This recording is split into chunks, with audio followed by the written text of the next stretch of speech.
Alors, Ça vous dirait qu'on parle de la catégorie compacte et familiale? Ça me paraît même très important. Il faut qu'on y aille tout de suite. Quelques slides pour. Alors, et pourquoi avoir regroupé les deux catégories? Monsieur catégorie. Eh bien, pourquoi on a regroupé ces deux catégories? Parce que finalement, une voiture compacte, aujourd'hui, on peut l'acheter quand on est un jeune couple, mais aussi quand on est une famille ou un peu plus tard. Et donc, elles sont devenues familiales, finalement, ces compacts, parce qu'elles ont aussi un petit peu grandi au fil du temps. Et donc, la catégorie s'y prêtait. Et donc, on s'est dit, une compacte, c'est aussi une familiale. C'est aussi la voiture. Ça peut aussi être la première voiture de la famille. Et donc, on a regroupé les familiales et les compacts dans la même catégorie. Les compacts familiales polyvalentes pour l'année prochaine, non?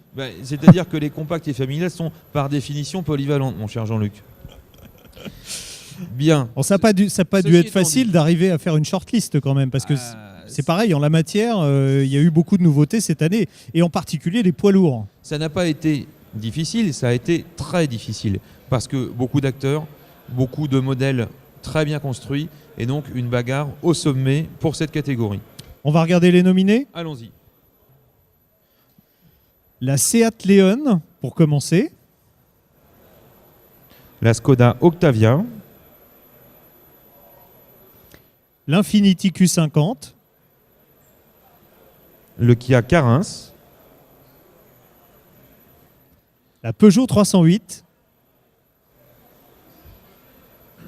Citroën C4 Picasso. Et roulement de tambour. Le podium, allons-y. La troisième de la catégorie est la Seat Leon, dans sa version Elite 6 TDI 105 style. En deuxième position, le Citroën C4 Picasso en version IHDI 115 chevaux confort. Et la lauréate de la catégorie pour cette année est donc la Peugeot 308 IHDI 115 allures, 5 pentes. J'appelle les gens. Alors je vais demander à Alexandre Lacombe, directeur de Seat France, à Anne Ruttmann, qui est chef de projet du C4 Picasso chez Citroën, et à Vincent Devos, responsable du projet 308 chez Peugeot, de venir nous rejoindre sur le podium. Merci. Monsieur, très élevé dans la catégorie. C'était très élevé. D'ailleurs, il manque quand même, ça peut paraître étrange, vu de ma fenêtre, il manque la voiture de l'année dans votre shortlist. Non, cher ami, puisque la voiture de l'année, elle est sortie l'année précédente. Ah. Et la règle, c'est que il faut être sorti en 2013 D'accord. pour pouvoir être éligible au Trophée de l'Argus 2014. Eh bien, je réviserai la prochaine fois pour s'il venir. vous plaît, vous êtes bien aimable. Alors, la nouvelle Léon. Eh ben, elle est quand même un peu là, la voiture de l'année. En tout cas, il y a la plateforme MQB qui est là. Ça, c'est sûr. Dans le groupe Volkswagen, bien sûr la Golf, mais beaucoup la Léon aujourd'hui. Le premier exemple, c'est que cette voiture embarque des moteurs toujours plus efficients, des nouvelles technologies. Et à l'inverse de la catégorie des citadines, il y a beaucoup plus de diesel dans cette catégorie, malgré tout. Monsieur Lacombe, est-ce que vous pouvez en quelques mots nous présenter les innovations qu'embarque cette Léon? Enfin, je reviens sur... il y a de plus en plus de diesel, c'est de moins en moins vrai. Sur les derniers mois, on voit le diesel diminuer au profit des moteurs essence. Même dans cette catégorie? Même dans cette catégorie. La diminution du kilométrage parcouru, les différentes campagnes, je dirais entre guillemets, anti-diesel font que le moteur essence aujourd'hui progresse d'à peu près 1 point par mois. Donc Léon, c'est l'esthétisme. Alors c'était pas dans vos critères. Je pense qu'autrement on aurait peut-être pu bousculer un petit peu mes camarades sur le podium. Mais sur les caractéristiques de la Léon, c'est toute la technologie effectivement du groupe Volkswagen avec la touche latine qu'on a toujours à cœur de développer chez Seat. On arrive bien à faire aujourd'hui la distinction entre une Léon et une, on va le dire, et une Golf 7. Dans votre clientèle, c'est des gens qui viennent pour acheter une Golf 7 moins chère ou c'est des gens qui viennent pour acheter une Seat? Alors très clairement, en France, Léon aujourd'hui est un produit de conquête puisque 50% des clients Léon sont des clients d'autres marques et je dirais de tout horizon. Donc il n'y a pas beaucoup de concurrence intramarque. Golf a ses adeptes et ses qualités.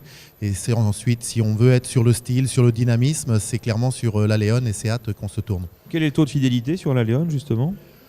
Écoutez, dans une phase de lancement, au début, on est essentiellement en renouvellement, en fidélisation sur le parc. Mais comme je vous le disais aujourd'hui, c'est un client parc pour un client conquête. D'accord. Bon, alors très technologique également le Citroën C4 Picasso, tellement technologique que vous l'avez baptisé Technospace.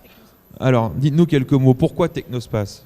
Parce qu'effectivement, c'est un monospace qui est particulièrement technologique, avec une technologie qui est mise au service de l'utilisateur pour lui rendre la vie plus facile à bord. Oui, avec un tableau de bord qui a été complètement repensé. On a repensé l'interface homme-machine. Ça a eu une habitude chez PSA, on va en parler juste après. Ce choix de 2 grands écrans qui regroupent tout, c'était dès le départ ou c'est venu en cours de route avec les évolutions technologiques qu'on peut avoir en parallèle dans l'électronique grand public ? C'était dès le départ, ça fait partie du concept de la voiture, avec une planche très épurée et une IHM tactile très intuitive à utiliser, et cet écran panoramique 12 pouces vraiment géant et qui n'a pas d'équivalent dans le segment et puis dans l'automobile en général. Qui se personnalise, sur lequel on peut télécharger ses photos personnelles. Oui, il y a beaucoup de choses à faire. Et justement, quels sont les premiers retours d'expérience client ? Ils sont bons. Il y a pas les gens ne se sentent pas un petit peu dépassés, ou ils n'ont pas de soucis pour utiliser toute la technologie. Une petite formation quand on achète la voiture. Il y a une mise en main qui est habituelle, et effectivement la technologie elle a été pensée de façon très intuitive. Mais ils s'y font bien, quoi. Ils s'y font très bien. Certains ont été un peu étonnés de trouver la climatisation intégrée dans l'écran, et puis finalement c'est la même logique pour toutes les 2 écrans. Ça leur plaît. Ça leur plaît beaucoup parce que justement cette possibilité de choisir le thème graphique de ces 2 écrans et de personnaliser son fond d'écran, ça c'est quelque chose qui joue sur l'affectif. Alors c'est risqué de complètement modifier un produit qui était déjà un succès, parce que le C4 Picasso ancienne génération se vendait plutôt bien, il avait son public. En général, quand les constructeurs ont une voiture à succès, ils la font évoluer et ils ne la révolutionnent pas. Là, le fait de pratiquement tout changer, c'est pas un gros risque ? C'était effectivement un énorme challenge au démarrage du développement de cette voiture. C'est de renouveler un succès, c'est toujours particulièrement difficile. Et on a fait pas mal d'études sur la clientèle pour savoir quels sont les réels besoins. D'où cette recherche de valorisation. On sait que les monospaces sont concurrencés par les SUV. Et nous, on a la conviction qu'un monospace qui apporte beaucoup de valorisation pour son conducteur, c'est ça que les conducteurs attendent aussi. On dit encore monospace ? On dit encore monospace ? Parce que tout à l'heure, on a entendu Nissan, on ne dit plus monospace pour le Note. Nous, on dit monospace, on dit technospace même. Alors, merci. Monospace et les compacts, et les familiales, et les compacts familiales, et les compacts familiales polyvalentes. Okay.